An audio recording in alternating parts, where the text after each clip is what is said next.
არაფერი აღარ არის აბსოლუტურად ყველაფერი წაიღო. საბუთები გინდა, ბინის საბუთები, ისე საბუთები, თუ კი რამე გამარჯდა, ყველაფერი წაიღო. აღარაფერი დარჩა.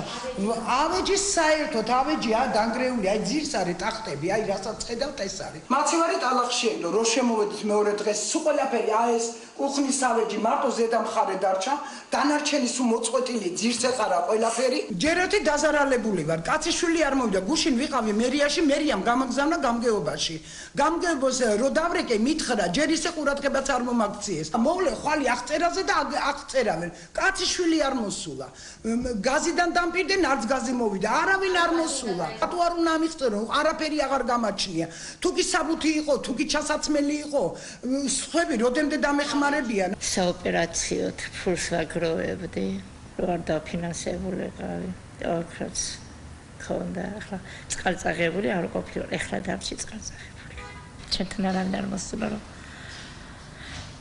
პირადად ასე რომ აღწერა ნივთების ყოფილიყო არა იმათმა ნახეს რომ სახლი იყო წაღებული იყო ბაღი განადგურებული ხო არავის არ აღწერია შორ ეს ახლა ერთი დღის და ერთი წლის შეძენილი კი არ იყო ამდენი წლები აქვს ხო გვაქვს ინფორმაცია რომ არის დიდი თანხები გადმორიცხული და ვითხოვთ იმას რომ მალე რაც შეიძლება მალე მოხდეს ჩვენი დაკმაყოფილება ცოტა ძნელია ისეთ ხა კი შეიძლება ისაგვარად ყველანაირად გვეხმარებიან მაგრამ მაინც ძნელია ხა რამდენ ხანს გავჩერდებით სასტუმროში